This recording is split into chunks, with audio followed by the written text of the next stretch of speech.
خيول الرحام يا اولاد تلموس راغنا ومن الاولاد والواد ويا اللي معدوك واد يا وليد. عمار هو الامين ديال السربه كامله، كيبقى يعني كيشد لك واحد الريشم ديالك حتى باش تبقى بخير وعلى خير والامان.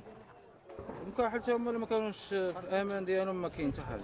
ما كانش العمار حاضي شي حويجات شي نقاط اللي مهمين في التبوريده، ما كاين حتى شي حاجه.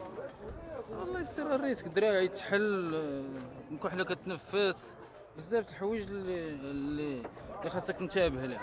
السرير ديال المكحله كلشي هذا الشيء كيتحل، حيت الحديد هذا راه كله خاصك تراقبهم يوميا، وهذاك الشيء من عند الله تعالى. يعني الانسان كتكون تحب واحد الميدان وعندك يعني كما كنقولوا دم اصل فيه، راه يمكن لك تحس باي حوايج لا اراديه كاع ما تقدر ما تفهمهاش حتى في راسك، ولكن هي راه كاينه البليه. المباراه اللي شدونا حنايا هما ملي كتكون شي قرصه اللي كترفع نيش اي واحد، راه هذيك هي، داك هو الرباح كله.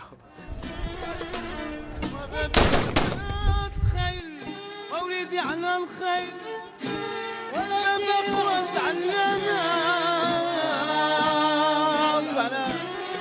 ولا كذب سنة ولا وصل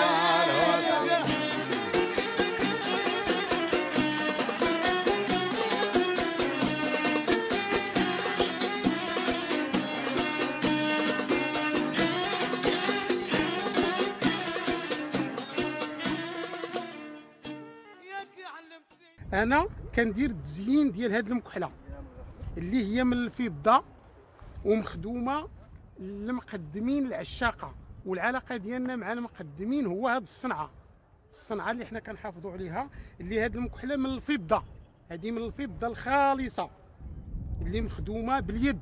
العشاقه دابا غادي يشوفوها وغادي يعرفوها، ومطبوعه بالخاتم ديال الدوله اللي كدير لنا الكارانتي ديال النقره. وهاد المكحله فيها الراس العود، مزينه بالراس العود. هذا الراجل اللي هو مقدم ومحب لها الطبوريده عشق باش يدير الراس العود. وتا حنا بالتزيين ديالنا ديال الصناعه التقليديه دايرين فيها التاج المخزني والرايه الوطنيه اللي كتعرف بهذا الموروث الثقافي اللي حنا محافظين عليه وورثناه الاولاد ديالنا.